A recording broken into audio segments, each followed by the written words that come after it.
नमस्कार, मेरा नाम पिंटू सिंह यादव है और आप देखना शुरू कर चुके हैं भोजपुरी रिमझिम। दोस्तों, आप सभी के चहेते सुपरस्टार खेसारी लाल यादव ने अब मैनेजर्स को हटा दिया है। ऑफिशियल तौर पर अब खेसारी लाल यादव के मैनेजर नहीं होंगे और खेसारी लाल यादव को जो मैनेज करेगा वो अब एक कंपनी मैनेज करेगी, Bhojpuri celebrity management dot com. End to end Khesari Lal Yadav entertainment management. Khesari Lal Yadav का कोई भी लाइव शोज होगा या कोई ब्रांडिंग्स होगी, कोई मार्केटिंग होगी, स्क्रीन प्लेज होंगे, स्टेज शो होंगे, एल्बम्स होंगे, वो सारे अब इस कंपनी के थ्रू मैनेज किया जाएगा। तो अब सवाल ये है कि क्या अगर खेसारी लाल यादव को कंपनी मैनेज करती है तो क्या ये सही बात है?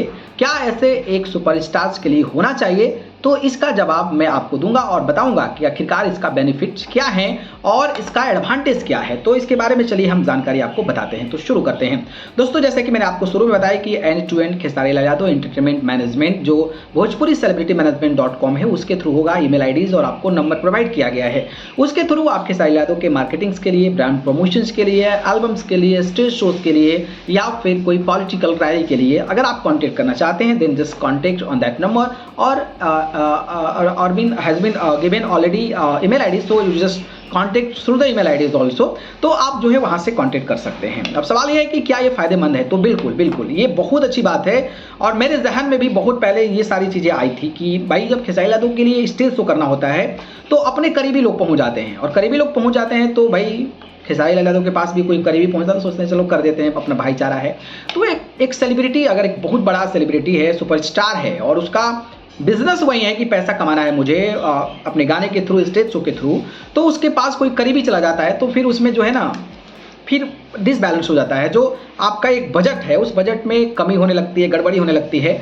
तो ऐसी चीज़ें हमें नहीं लगता है कि सुपरस्टार्स के लिए होनी चाहिए। रही बात सेम एल्बम्स के लिए, एल्बम्स में भी हैं कुछ लोग करीबी हैं, वो लोग जाकर गाना गवा देते हैं खेसारी लाल यादव से। अब पता नहीं कितना पैसा देते हैं, नहीं देते हैं, वो डीलिंग क्या है, खेसारी लाल यादव भी इस चीज़ से एक्सेप्ट करते हैं कि नहीं करते हैं, वो तो उनका इंटरनल मैटर है। लेकिन एक पर्टिकुलरली जब मैनेजमेंट हो जाता है, किसी के थ्रू मैनेज किया जाता है, तो उसके थ्रू बंदा कोई आ रहा है एल्बम कराने के लिए, उसके थ्रू कोई आ रहा है तो बीच में कोई खा रहा है, बीच में पैसा कम दे रहा है, ज़्यादा दे रहा है, ये खेसारी लाल यादव को पता नहीं चलता है। तो ये एक डिसएडवांटेज हो जाता है। समझ रहे हैं आप? खेसारी लाल यादव के भले ही 7 लोग हों लेकिन जो बैलेंस ऑफ बैलेंस होता है वो कहीं ना कहीं डिसअपियर हो जाता है और आपका जो एक बजट है ना उस बजट को आप क्रॉस नहीं कर पाते हैं और उस बजट में ही आप जो है इधर उधर करके भाईचारा निपटा देते हैं। तो एक भाईचारा के तौर पर एक सेलिब्रिटी के लिए बहुत नुकसान भी होता है। अब आए दिन बहुत सारी चीज़ें भी होती है कि इसने ये कर दिया, उसने वो कर दिया, इसने ये कर दिया, तो मैनेजमेंट के नाम पर उंगली भी उठता है। लेकिन अब जो नया पोस्टर आया है उसके थ्रू एक कंपनी है, आप कंपनी से संपर्क कीजिए। कंपनी ने जो बजट बताया उस बजट को आपको देना है, नहीं देना है काम खत्म, देना है तो लीजिए, नहीं देना है तो मत लीजिए। तो उसके थ्रू प्रॉपर्ली प्रोफेशनल और ट्रांसपेरेंटी के साथ काम होगी, इसमें किसी पर उंगली नहीं उठेगा। कंपनी ही आपको सारी चीज़ें प्रोवाइड करेगी, सारी फैसिलिटीज प्रोवाइड करेगी और आपको बताएगी कि आप इतना पैसा देंगे तो हम आपको ये देंगे।